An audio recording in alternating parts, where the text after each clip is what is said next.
Hello there and welcome to this tier video. We're talking about light infantry today. I had a few comments on other videos, one of which said, yeah, you need to make these shorter and write a script and be a bit more succinct. So what I'm going to do is I'm going to quickly go through it and just rank everything as I see fit. And then if that's all you wanted to watch, then that's all you have to. And yeah, another bit of feedback was, can we have timestamps on stuff? So I'm like, yeah, but it's effort. So what I'm going to do is I'm going to do a short form video now, and then get on with doing like a longer format and going through and being a bit more considered. So if people want to watch it quickly, they can, and if people want to sort of put it on while painting and, you know, spend an hour and a bit listening to me jabber on, then they've also got that choice. Cool. So instinctively these are there, as are Poison Wind Globadiers, wherever the hell I put them. There they are, because they're skirmish, they're low toughness, they're just not good, really. Other stuff that I'd put right at the bottom in terms of total absolute trash. So these are all light infantry, some skirmishers, some special, you know, whatever. Total absolute trash. I'd probably put blue horrors in for now, because they're just nowhere near as good as pinks and not sufficiently cheap enough for that to be a decent option. I'm also going to put Free Company aren't that bad. Gutter Runners, no, not Gutter Runners, Night Runners in there. Night Runners are terrible. Cool. S tier stuff. This is the easiest stuff. So I think Crypt Ghouls are probably S tier, A tier, but just about S tier.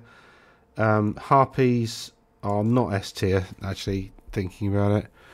What else? Rangers, absolutely, because their core for starters is really helpful, and they've ballistic skill 4 with crossbows. You can give them great weapons. They're just absolutely fantastic. What else is going to be S tier out of all this stuff? Jezzails, probably. Where are the Jezzails? Oh, it's doing that again. Jezzails, probably, although I'm not sure. Chameleon Skinks are A tier. Deepwood Scouts are equally A tier. Archers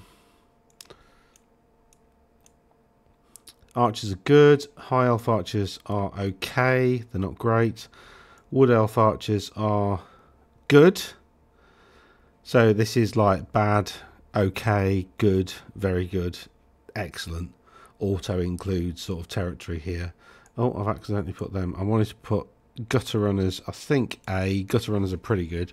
They are quite expensive though. Sneaky Gits are okay. Rats, giant rats they're okay. I suppose you take them in a Skaven roster because it's like 2 points of rats, so they're very, very cheap, but don't really last. But yeah, they block a, I don't know, do they get the points back? I'm not sure they do. Gnoblar Trappers are cool. The models are great, so they go in there. Tough, I don't care. Pink Horrors are quite good, actually. They've got some strengths, they have got some weaknesses. Sisters of Avelorn, I think they're S tier, pretty much. Skeleton Skirmishers are okay if you have a need. Skeleton Archers are... yeah, they're just okay. I mean, you can take a big unit of them and give them poisoned attacks, and, you know, they always hit on 5s. So they're better than... Maybe Skirmishers are better. I don't know. We'll see when I read the book. Goblin Archers are okay, but Night Goblin Archers are A tier, definitely. Free Company are okay. Handgunners are good if they can be wielded properly. Squires are good. Dwarven stuff is just pretty good because it's all toughness 4, high armor. you know, for light infantry. This is the dwarf version of light infantry. Of course, it comes behind a ton of steel. Way Watchers are very good, but expensive and actually quite difficult to slot into an army. So although the rules are good, actually you've got to pay like a character tax because you've got to have the Way Watcher hero dude. So yeah, Skinks are okay, maybe good. Ungors are... Ooh. Where's the Ungors gone? Ungors are good. With a lot of help, they can be very good, but it's a lot of help, so I'm going to put them there. Same with Skinks, really. Shadow... Oh, I haven't got shades. So I'm going to put shades and them Shadow Warriors is very good. They both fulfill... Actually, no, good. I'm going to bring them down to good. I appear to have put 2 units of Goblin things in here for some reason. More pictures of Goblins. It isn't a terrible thing. Flamers are I instinctively good. Yeah, they've got good shooting, sort of. Like it's got a very good potential damage output, but it's difficult to get the maximum. And Bretonnian Archers are... They have one job, and that's to stick some stakes on the ground and just shoot from behind those stakes and hope, you know, pray to Betsy that nobody ever looks at them funny. So they're okay. They're not, you know, nothing to write home about. And that's the short form video. So 6 minutes in, we've done a ranking. So I'm going to download that, and then we can reset and go through it properly. So there's quite a lot in Kings of Bretonnia, Demons. Yeah, let's do the Demons first. These are easy. Easy-ish. So I'll show you what I mean about Flamers. Bloody thing. Right, Pink Horrors are first. Let's just do them. I'm having drag and drop issues again. I need a new mouse, don't I? Right, so Pink Horrors are here. You know, 12 points isn't the cheapest, but they do have Flames of Tzeentch, which are sort of down here. 18-inch range, it's quite short. Multiple shots too. They are quick shot though, so you can stand and shoot from any distance, and moving and shooting makes no odds. But they're only strength 3, no AP, so they're sort of short range. It's a bit kind of yeah. So Blue Horrors also have Flames of Tzeentch. They're also ballistic skill 3. You know. So what I just said, I think I might actually even reverse it. Because, yeah, so these are all going to be 2 shots each. These are going to be 2 shots each, but these cost 150% of the points. Now, that said, you can get a big block of these, give them a banner which doubles the effect of this thing, and essentially they get a bound spell with 4 with a power level of 4. So that means this is going off on a 4. So it's basically the iridescent horror gets this extra D3 plus 3 strength 3 hits, exactly the same profile as the rest of it. So flaming, blah, blah, blah. And obviously this one's magical. I think all demonic attacks are magical. So, yeah, I mean, that's pretty good. But, so, I mean, so D3 plus 3, was it D3 plus 3? Did it say D? Did it say D6?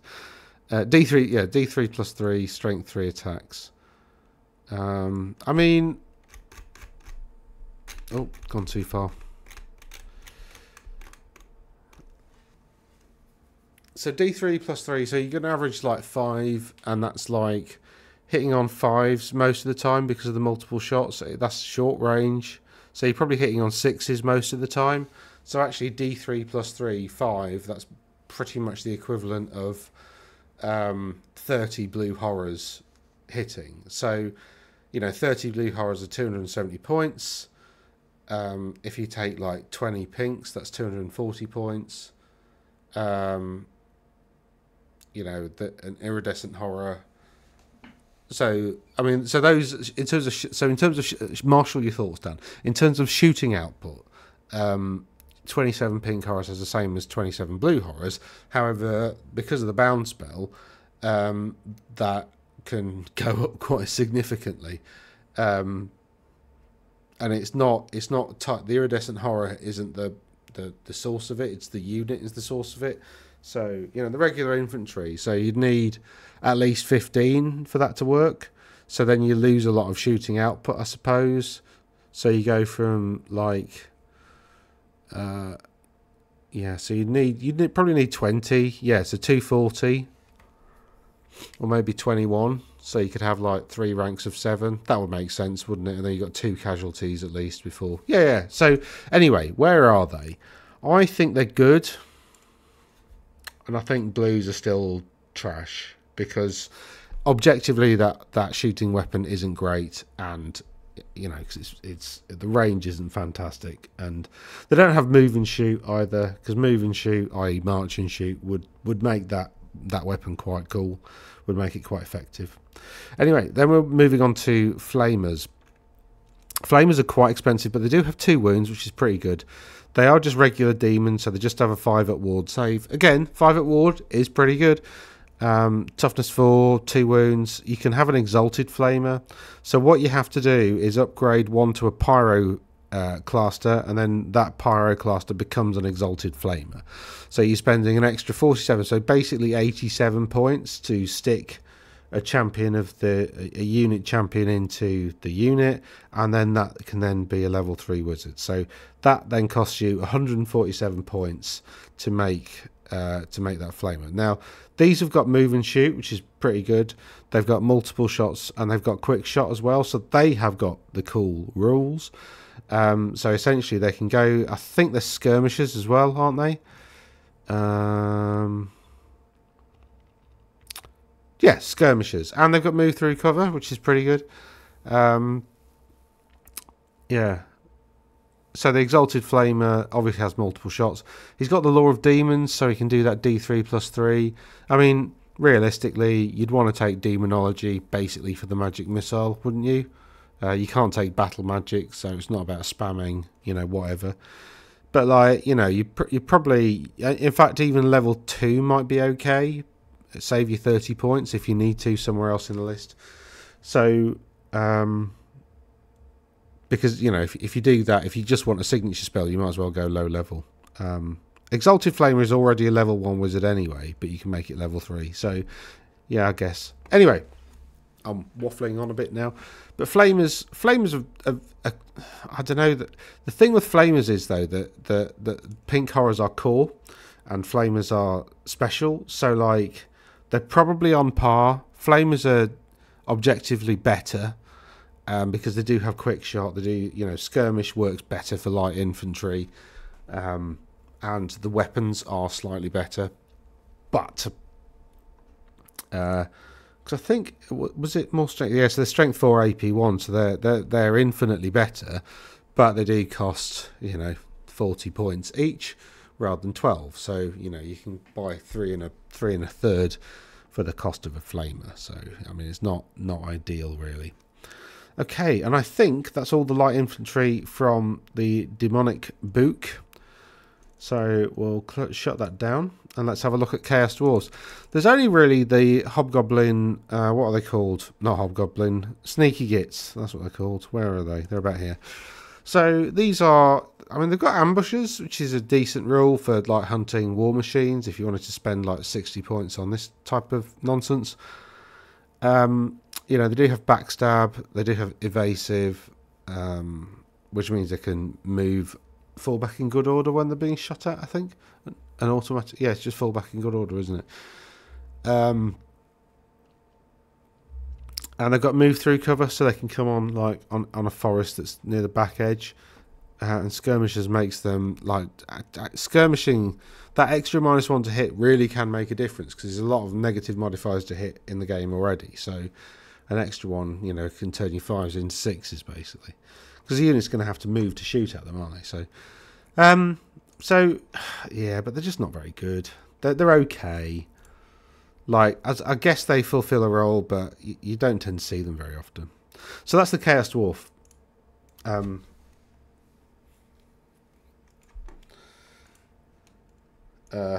Thing. That's the Chaos Dwarf thing. Right. I said I was going to do timestamps. So,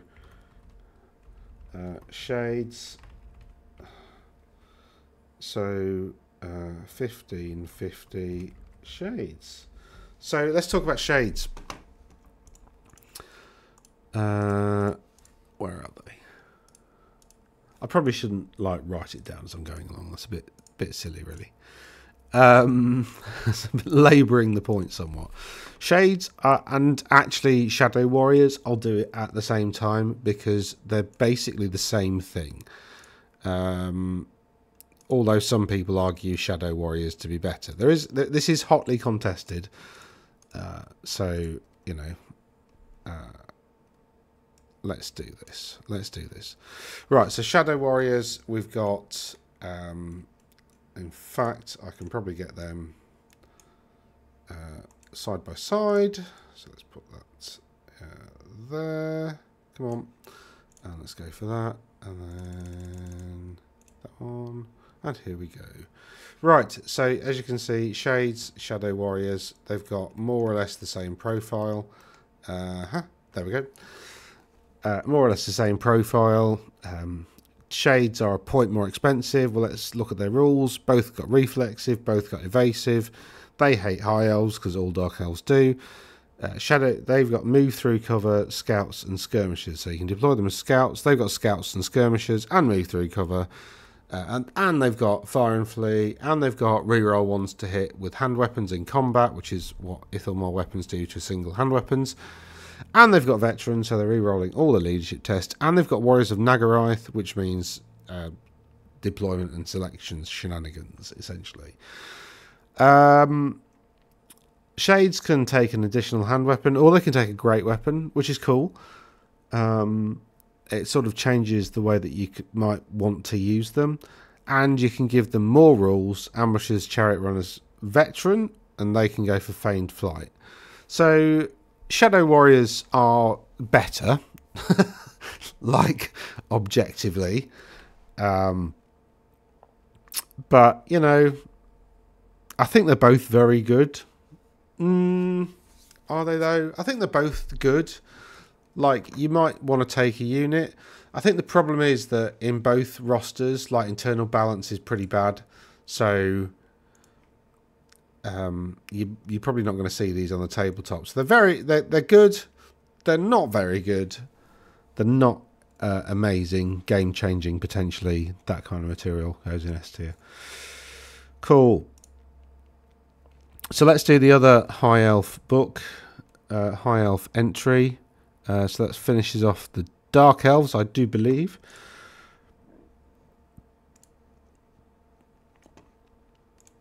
So let's do the rest of the good guys. Sisters of Avelorn are like, let's save the best till last out of this thing. Where's the archers? They're up. Yes, they're in Ulthuan Militia. So we have some Elven Archers. They're pretty bad, to be honest. They've got no armour. Archers you can give them, but then they're 11 points.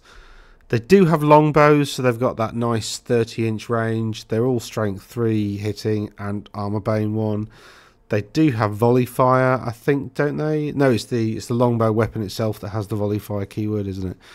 They can be taken as a detachment, which is all right, but you can only take them as a detachment of this regimental unit. And I think this is the only regimental / detachment sort of setup in the thing. So, I mean, yeah, whatever. And I mean, yeah, archers can be veterans. Don't know why you'd want that, really. I guess it might make them stick around a bit more. But they're pretty bad, to be honest. For the points, they just seem like really expensive for essentially +1 to hit on a goblin. Well, it's not quite on a goblin, because they've got longbows, and longbows are decent. Okay, they're okay because they've got longbows.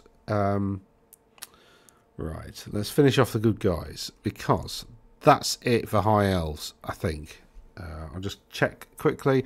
Oh, no, it isn't, of course, you idiot. It's the one that you're saving the best to last. Sisters. Sisters of Avelorn are absolutely fantastic. They're 15 points. Yeah, they're 15 points. That's a lot for archers. However, they're ballistic skill 5 archers, which is pretty good. They have bows of Avelorn, so they have their own special bows, and we'll look at them in a second. You can make them stubborn ambushers. You know, they've already got Ithelmar weapons, Ithelmar armor. They've got all the cool things. They've already got evasive, so they can fall back in good order when they get shot at. And they are skirmishers, but they're also open order, so you can rank them up if you want and do all that kind of stuff. And they have Ithelmar armor, so they reroll dangerous terrain checks. They don't have move through cover, but almost as good. Almost as good. So what does a bow of Avelorn do? Now, a bow of Avelorn, that's in R, there we go. So it's strength, user, 30-inch range, armor bane 1, magical, and volley fire. So the strength of the user was 3, wasn't it, I think? So they're not going to be strength 4 longbows. But they do have another really cool rule when I find them again.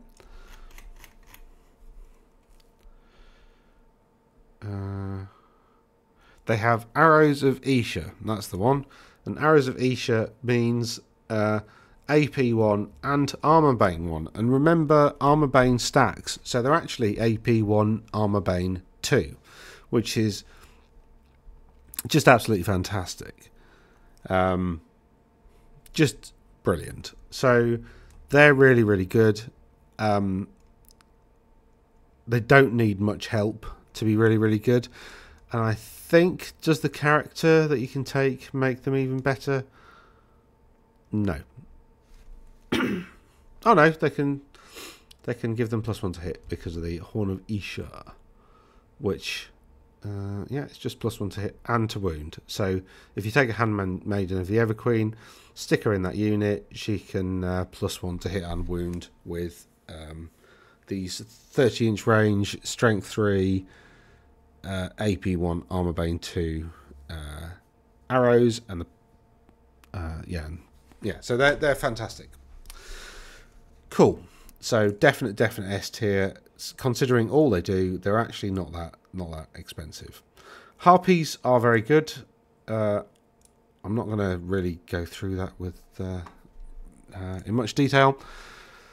Wood elves have tons of light infantry. Let's do dwarves actually, because this is pretty straightforward. So quarrelers and thunderers, they're just good.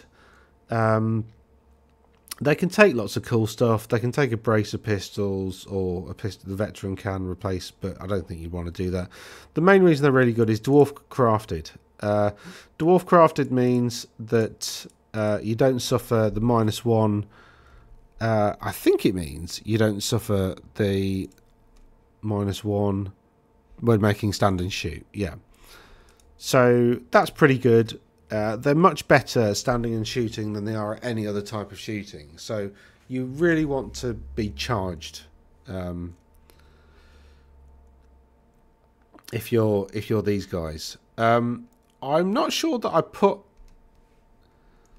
If I didn't, I'm not sure that I put Iron Drakes in heavy infantry. They've got full plate armor. I don't quite think they qualify as. But anyway, yeah. So you got Thunderers, Quarrelers, 9-10 points, the same cost as High Elf. archers and have just better guns and weapons and stuff. So, you know, and toughness 4 is really helpful. You're not going to be moving your shooting around particularly anyway.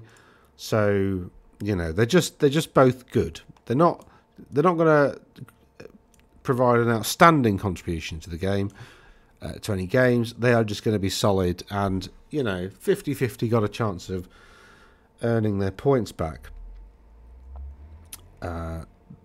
Rangers, on the other hand, are really special.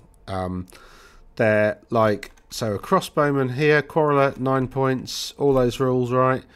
All those rules, but they've got scouts and skirmishers, which is fantastic. And rangers have move through cover, which is really useful considering their move is pretty terrible anyway. They can take great weapons and shields and throwing axes. Taking all 3, I am told, is apparently a bit of a cheat code. It does make them quite expensive each. However, what that means is if somebody charges you from close range or from within their move, which they're likely to do if it's against dwarves, especially stuff like cavalry, because with cavalry, you know, they can line up to be within 7 inches of you, and so you don't get to shoot with your crossbows. However, throwing axes have quick shot, so you can shoot with the old throwing axes. And remember, the dwarf crafted rule applies to the model here. I think, oh no, dwarf crafted applied to the model there, but so in applying to the model there means that you get that with throwing axes. So throwing axes you can still use. You're not -1, and yeah, they're pretty good. So, and weapon skill, ballistic skill 4 is just absolutely fantastic. +1 to hit, basically, for an extra 2 points per model. Absolutely brilliant. And with all the flexibility they give you, they're definite S tier sort of stuff. You know, they're so dangerous. You got to look after them a little bit. Oh, maybe is anything really S tier on its own, like objectively against like on other stuff? No, not really. So this is all relative to each other, really. I mean, light infantry S tier. That's like, I suppose, the rest of the game's like B+ tier, isn't it? Like maybe A, but cool. Oh, that's not what I want to show you. Right. Where were we? Dwarves. So that's it for dwarves. Empire have a couple of things. They have state missile troopers, which are handgunners, crossbows. You know, they're okay. They do a job. They're quite cheap.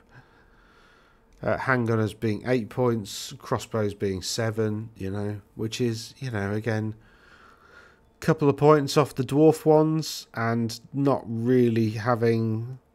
No, they're just useful as detachments, really. They're not useful as units on their own.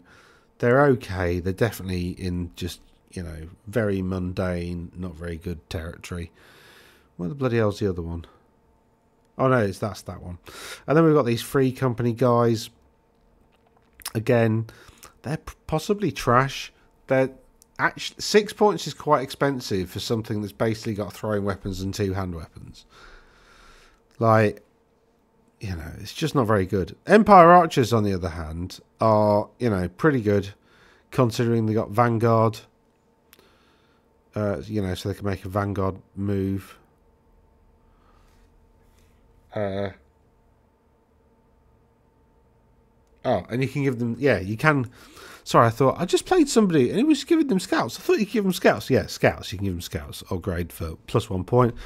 Definitely worthwhile doing. You see a lot of them on the table. Do they ever do anything? Not really. Apart from just gack up the table so you've got more time shooting. So they're good for that utility that they give you. And I can't see the pit. Oh, there they are. They're good. Yeah, they're good because of scouts and skirmishers and stuff. Cool. What else have we got in good guys? Oh yes, we have the light infantry army, which is Wood Elves. Come along. Right, so the Wood Elf Archers, I've taken 2 pictures because I think Deepwood Scouts, you know, so basically Wood Elf Archers, because it's all under one title, you have to take a unit of Glade Guard for a Wood Elf army, and, you know, they're okay. You can upgrade them to give them poison attacks at 13 points, which is good, combined with the fact that you've probably got a few Plague of Rusts going around in your army. That means they're probably poison attacks, effectively AP2, if not more. So, you know, Glade Guard are good because you can... Yeah, I'd say they're good. They're better than okay. Deepwood Scouts, on the other hand, do they make the leap up into very good? Well, they are scouts. They are skirmishers. I think you can take 1 in core per 1,000 points. So they're as useful as Wood Elf Archers. They've got exactly the same rules, apart from the fact they're not in open order. They're scouting skirmishers with evasive and fire and flee. So the Deepwood Scouts do the job the Bretonnian Scouts, sorry, the Empire Scouts do, but way more expensively. So essentially with like Hagbane tips, they'll be up to 15 points. Now Glade Guard you can give fire and flee to, and Vanguard, weirdly. So that makes them like 13 points, and then these are 13, and then 15. So, yeah, I think Deepwood Scouts, are they very good? They're good. I'm not sure that they're very good. I think, where's my Bretonnians? Bretonnians, Wood Elves. So this is the one I'm using as Deepwood Scouts. And I think, where do these all rank up? I want to put the pinks at the bottom. Yeah, at the bottom of good. Right. That's better. That's a better order. Them at the bottom, yeah. And Wood Elf Bowman, I think I'm going to put. They're good. They're sort of similar role to them, but they're slightly better than pink. Are they slightly better than pinks?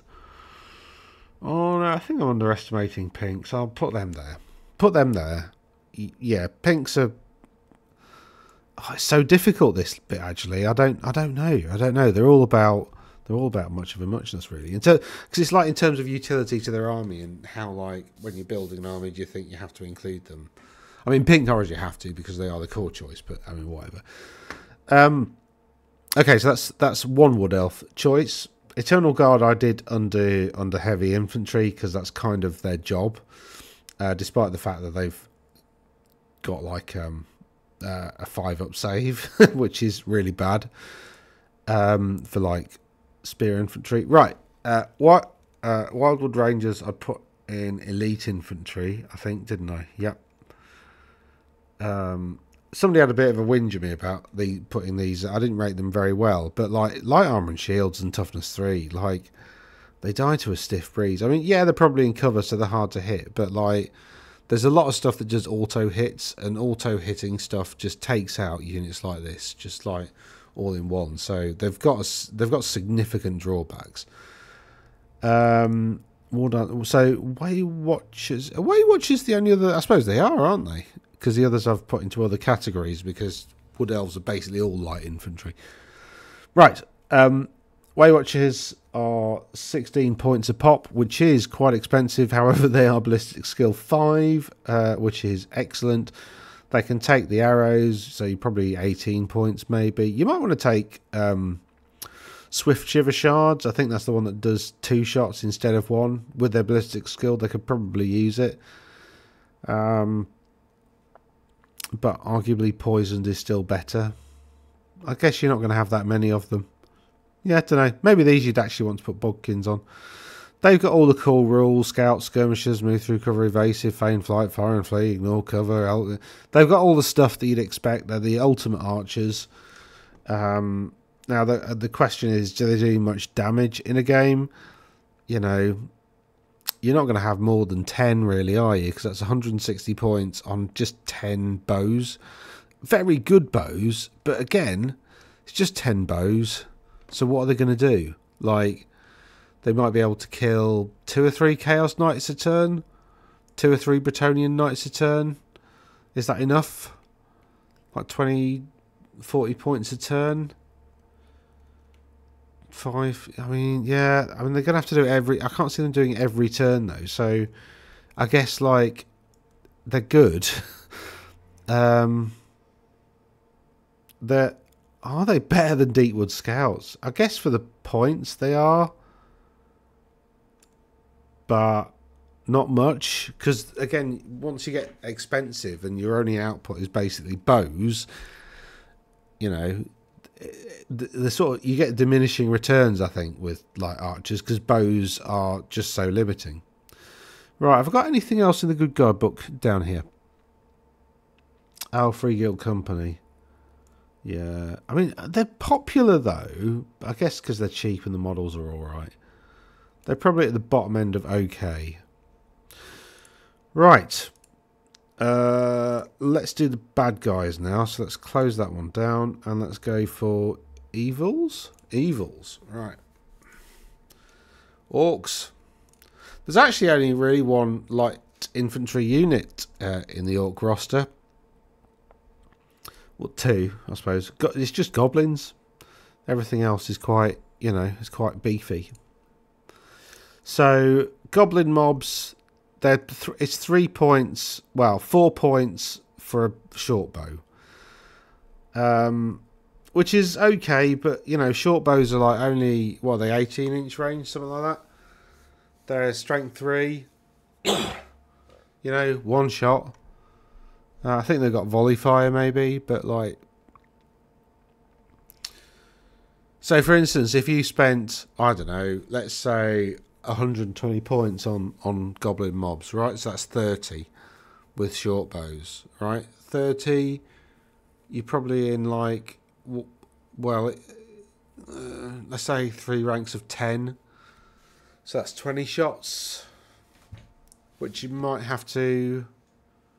They've got quick shots, so far, no, because you can't move to get volley fire. So you're probably at long range. So, yeah, I guess they're all right, actually, aren't they? They're okay. In fact, they're kind of good because of how cheap they are. Because you can get, like, a lot of shots that might do something. Are they better than Wood Elves? No. I mean... It's 10 of them versus 30 of them, basically. I think I don't want the 30 to paint, but I think I want the 30 on the table. But I guess these have got poisoned attacks. So 1 in 6 hits. Oh god, it's so close. It's so close. I don't know. I genuinely don't know. I'm going to leave them there. Right, oh yeah, and then you got Night Goblins, which go definitely in A tier for one reason, and one reason only, and essentially they go in A tier rather than S tier because it's suboptimal. You don't want these guys running up the table to release squigs at something. But, yeah.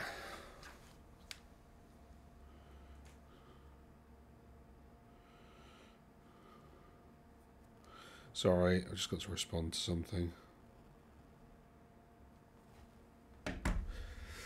Right. Chameleons. No, come on. Maintain your order. So that's goblins, night goblins. Yeah, so essentially you miss out on using the bows for a few turns whilst you get into position, really. Sorry,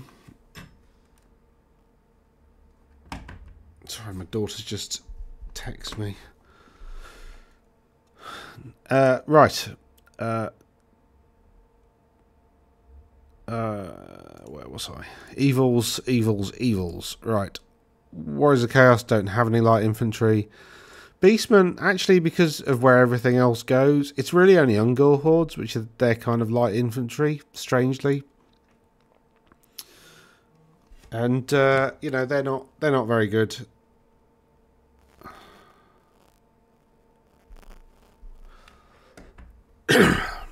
So, I feel like I've got a sore throat coming on. They're okay. With a lot of help, they can be good because they're cheap again. So, like, they probably go in here somewhere.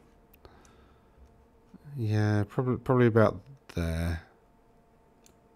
Yeah. Because of what they do, because of like just how cheap they are, and you know, because like where are they? Ungors. So 5 points for skirmishing stuff with loads of rules. They've got warbands, so they reroll charges. They can go open order. That also means that you can put characters in them and make them, you know, super effective. Like these, -1 to hit in combat is an absolute nightmare.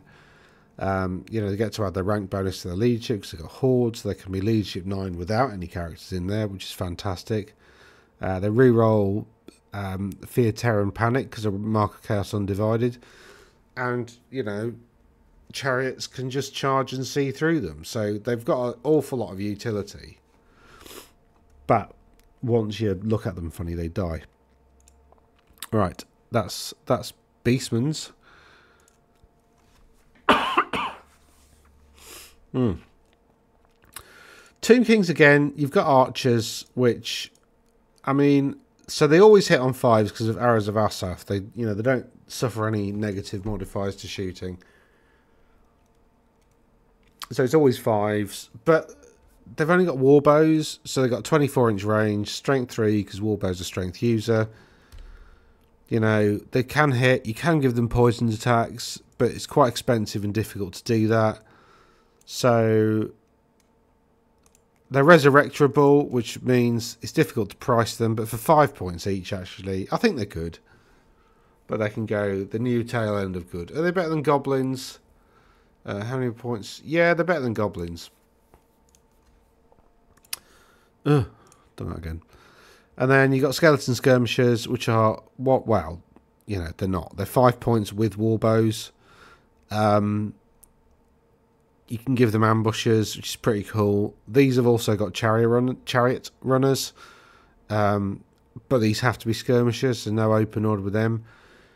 I mean, arguably, that's sort of slightly better. They got one more move. That is slightly better, isn't it? They can't be a detachment, but actually, if you're going to go for archers, you might as well go for the skirmishers, mightn't you? So, they're pretty good too. They're better because they can skirmish. So they can go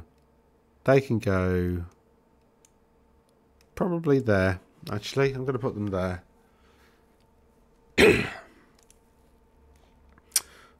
I'll show you what this chart is at the end, actually. And that's the evils. Just going through this quickly, aren't we? There's quite a few to go in Lizardman and Skaven's got a lot of light infantry, as you can well imagine. The only one here really is Crypt Ghouls, I think. And Crypt Ghouls, I'm tempted to put in S tier, but probably A tier. Yeah, they're not flying skirmishers. I mean, these are flying skirmishers, so if you know how to use them, you're gold, and they're going to make you loads of points. And if you don't, you're just going to lose them, and you're going to think they're rubbish. So, you know, get used to using flying skirmishers like those, because that's, you know, that they do that job, which is basically, you know, after the enemy engages you in combat, make sure you find a combat you're going to win, and then put your flying skirmishers directly behind their unit. So it's going to flee through your flying skirmishers, right? And that means a fallback in good order will result in quite a lot of casualties, and that's what flying skirmishers do for you. Crypt Ghouls, on the other hand, are skirmishers. They don't fly. What they do is have a ton of attacks which are poisoned. Where are they? Yes, so they get poison attacks naturally. They've got 2 attacks each. They've got reserve move, which means they're moving 10. They've got move through cover, and they're skirmishers, and they're unit strength 1, obviously. So they're hard to hit. They're -1 to hit. They've got toughness 4, which makes them pretty tough. They've got no save other than a regen of 6 up, which again is not terrible. And they're 9 points each, which is reasonably cheap. So I quite like them. I think it's the toughness and the -1 to hit that means they're not going to be fodder for archers. They're going to be pretty tough to archer fire. Sorry. And yeah, they're all around pretty awesome. You know, for a 96 point unit is the MSU. style. Actually, 3 units, 10 of them in a vampire army wouldn't really, wouldn't be a terrible waste of points. In fact, it would be good to very good to S tier. No, they can't change the outcome of a battle. They can just be. Well, I guess they could if they managed to charge their little wizard that was hiding at the back. But yeah, I think that's the only undeads. That is the only undeads. Yep. So get rid of vampire counts. Let's go have a look at lizards. Let's go have a look at some lizards.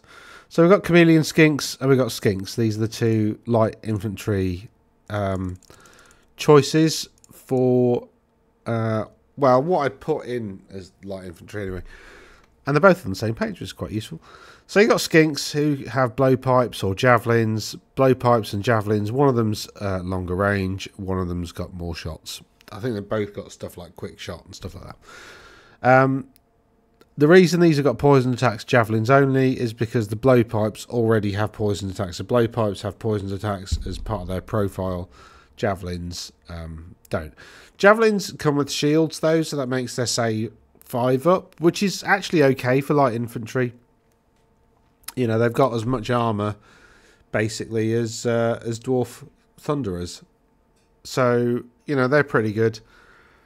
You can give them scouts for 10 points. So if you're doing a minimum size unit, that's basically a point each extra. But if you went 20, you've paid half a point per model essentially.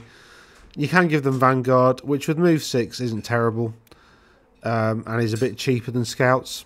So, unit can only have one, so pick your choice really. If you're going to go Scouts, so these are armed with some blowpipes, so then they're here, multiple shot 2 poison attacks. Oh, they don't have quick shot, sorry. I think javelins do, but these don't. So they're short, but again, it's poisoned, and that's the main thing that you're using these for. So like, they're scouts that move through cover, so they can sit in a wood and just pepper the enemy with a load of poisoned attacks and hope for some poor armor saves. So, they are pretty good. However, they are quite expensive. Little unit of 55 points isn't too bad. I mean, you probably want 6, so you got 12 attacks coming out, and as you're going for poison, no real need to upgrade to a patrol leader. It's just going to take longer to roll dice. So chameleon skinks are good. Skink skirmishers are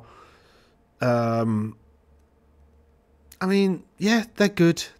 So where on this scale of B am I going to put them? Chameleon skinks, I think they're better enough. They kind of come up here, and skinks kind of come up there, I think.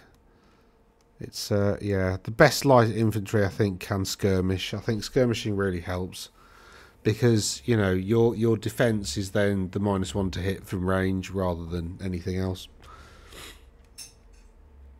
So it means you're not going to get shot at, which is good because you don't have armor. So that's Lizardmen. And then what have we got left? Oh, I forgot to do Bretonnian. They're terrible. Get rid of them. No, they were there. Yeah, Bretonnian Archers are just awful. Bretonnian Squires are there. I forgot to have a look at Bretonnians, didn't I? That was silly me. Squires here. Hand weapon longbow, move through cover, skirmishers, vanguard move. You can give them scouts on top. You can give them fire and flee on top, which makes them 9 points. See you later. For a BS3 unit, I mean that's not fantastic, really, is it? Actually, yeah, they can come down. They might even be trash because they're so expensive.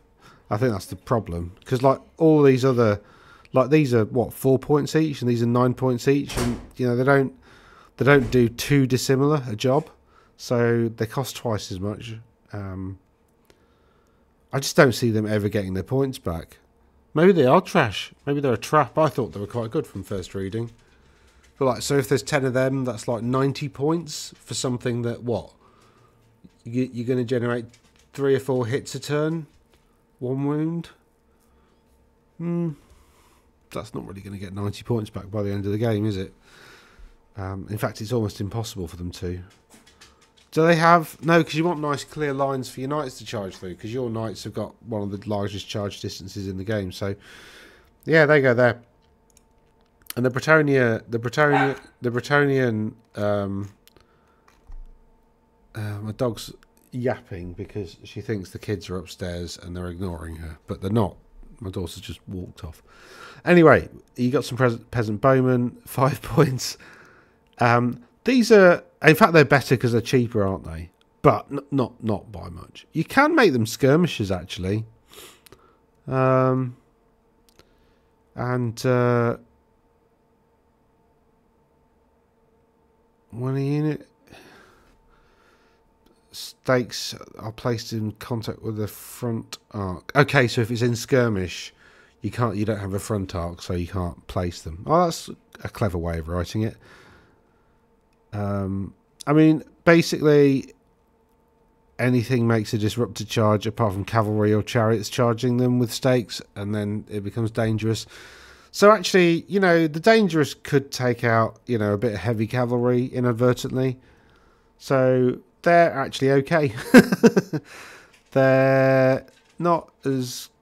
In fact, you get 2 of them for a high elf. So, yeah, I think they're better than high elves. Oops. That's a castle. Yeah. There wasn't any more, was there? No. Right. So we've done them. We've done lizardmen. Ogres. You've only really got Gnoblar Trappers, which are cool. The models are fantastic. They're all like Mafia Dons and stuff like that. Gnoblar Fighters. No, not Gnoblar Fighters. Gnoblar Trappers. Oh, they've put this in a funny order. Where are they? Gnoblar, is it before? Ah, here we go. Here we go. So, any enemy model that charges them takes a dangerous terrain test, which is really good. So they have stakes everywhere, basically, so they can move around with them. 4-inch move skirmishers. They've got throwing weapons, so they've got multiple shots, 2 quick shot. I mean, they're not going to do any damage with that, but they are going to do damage with traps and snares. Potentially. You know, it could do like a couple of wounds. Are they going to get their points back? I mean, actually, 50 points. A couple of failed dangerous terrain checks could do that. So, and they've got greater utility because they're like a little unit of skirmishers just getting in the way, allowing you to get your ogres into a charging sitch. So I'm going to make them good, and I think they're at the bottom end of these skirmishers because they're so cheap and because of what they do on the table. Actually, where are they? What have I done with them? There. Something like that.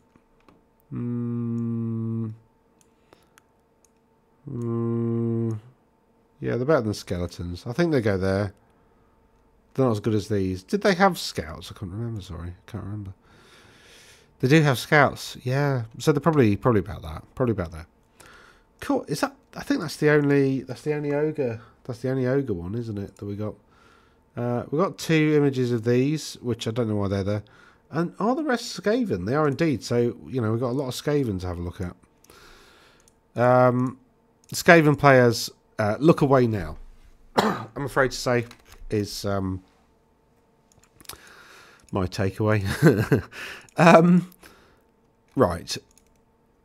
That's a weapon team. So the first one is Jezzail's. Actually, don't look away now. Keep watching for a sec. So these are 36-inch range weapons. They've only got ballistic skill 3. They do have full plate armor against shots to the front, which is pretty good because of the pavis. So they're decent. You know, they've got 2 wounds each. So they've got decent defense. They are 19 points though. So 10 of them's 200 points. Strength 6, AP 3. You know, a third of them, if you got 10, that's 3 hitting. That's like 3 dead knights a turn. So like 60 points a turn for nearly 200. So as long as you keep them alive for 3 and a bit turns, they'll get their points back. So it's, you know, you don't have to be that good to get your points back with them. So they're not S tier. It's not almost guaranteed, but they're definitely going in A tier.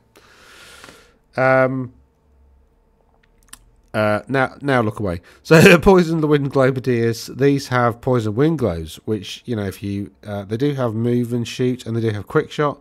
So the little skirmishers that you can just pop up. You can take them in unit sizes of 2, actually. I hadn't considered that before. Anywhere up to 10. You'd probably want like 5 or 6, just so people don't think they're that much of a problem. So anyway, so 60, 100 points for being able to move 10 inches and throw a globe 9 inches at -1 for long range, and that's it. So that's why you want 6. That's 2 hits, which do D3 hits. Can hit itself if you get unlucky. And they've got poisoned wind, which I think 6 is to wound, always wound regardless of the toughness of the enemy. But like, I think strength 3 can wound toughness 10, can't it? So I don't know what that's really referring to. I think that's the poisoned wind rule. I think it's in, or is it just in special rules? Yeah. Oh, and no armor saves. Crucially, that's the main cool thing. So they have to roll to hit, but then they do D3 hits. 6 is always wound, but again, the strength 3, so that's not great. But they're essentially AP 5s. So strength 2, AP 5 hits. You know, you're looking for 3 hits a turn. 6 is to wound. They do have quick shot though, so you could use that to stand and shoot. Again, you really only, for 100 points, you're only going to kill like 2 or 3 models. I mean, you can do quite a lot. I mean, they've basically got killing blow and shooting, haven't they? But again, it's limited as to how you can use them. And then they've only got light armor, so they just die as soon as they get into combat with anything substantial. So, I mean, they're quite difficult to rank, if I'm being honest. I think they're good, but it's difficult to place them because I'm going to put them in Gnoblar Trappers as like they're curious, and I think they could be used really impactfully. However, I can't. They feel very situational. Giant rats. What can I say? They're wonderful. They're very good because they're 3 points each. So 100, so 30 wounds go on the table for 90 points. And you can have a pack master and a master molder, which are up here. They've got the same movement. The thing is, you can give them things catcher, which means the pack masters go in the second ranks. So if you take a maximum size unit, you might not want to do this, but you could take 30 giant rats and 10 pack masters. So the first rank is 10 rats, the second rank is 10 pack masters, and the 10 pack masters have killing blow and fighting extra ranks. So in essence, you get 10 attacks that maybe hit on 4s, but do have killing blow. So they're probably going to kill something at least in combat. Maybe not, you know. Maybe not anything substantial, but and giant rats have fighting extra rank anyway. I mean, you might not want to do that because you might just want to have like 30 of these. The pack masters and the master molder do give you leadership 7 though, so you probably want at least 1 master molder because of horde and warband, meaning they're essentially leadership 10 when they've got 3 ranks. So that's that you know, they're good. They're good for that. So they're good. I think. Where do they rank in good? They're interesting, aren't they? They're kind of like over there with the Wood Elf Archers. Got some decent perks, quite interesting, but yeah. Would struggle against these because of the sheer volume of nonsense that's coming back at them. Didn't I already? Yeah, Night Goblins are there. Oh yeah, these are the 2 spare images that I seem to have. So let's move those. So we've still got Night Runners, Gutter Runners, and Plague Sensor Bearers. So let's just zip through those, and then I can say farewell. So Night Runners, trash. They can take slings, throwing weapons. They've got evasive and fire and flee, and +1 to runaway moves, and skirmishers, which is all right. They are 7 points for what's their output.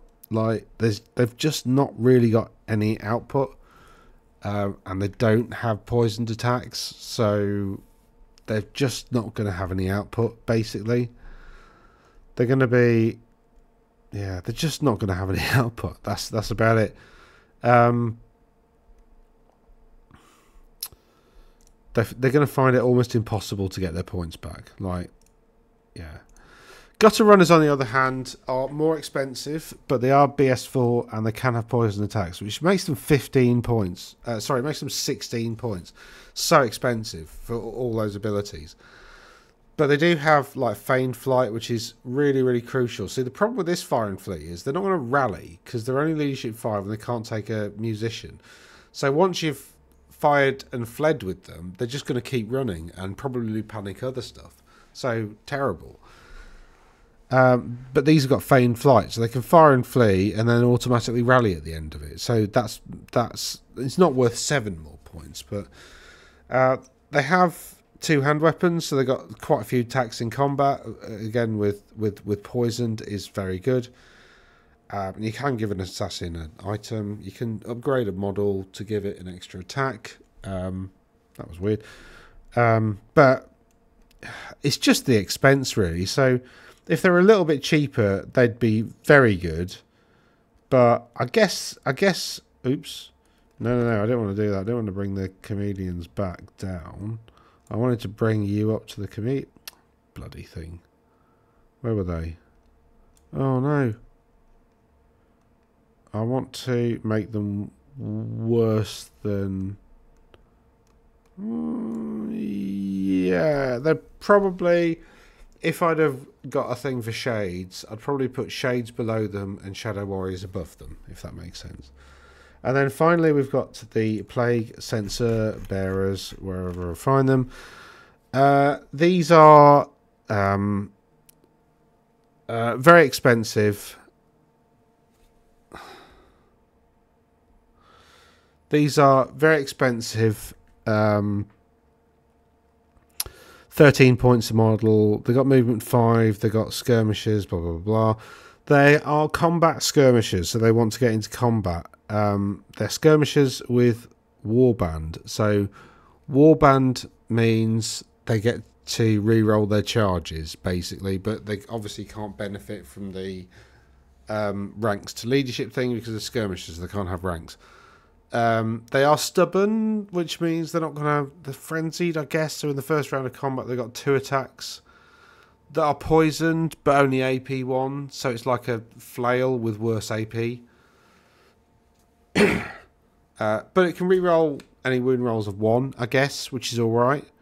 So it makes it a little bit more reliable, but it is only strength 3. Oh, sorry, strength 5 during the first... I guess during the first round of combat, they can do a bit of work. But they are only initiative 4, I guess. So they need to get the charge off. I think there's a 50-50 chance they get the points back, actually. I think they're not terrible, but it's just getting there. I'm going to put them in good, but about there. So that's my list for light infantry. Let me know if I've missed anything. If you've liked the video, you know, click on the thumbs up icon. That's the appropriate button to express that emotion. And if you think this video's been not terrible, you might want to consider subscribing. It's up to you. And I'll catch you around in the next one. Toodaloo. Oh, stop recording.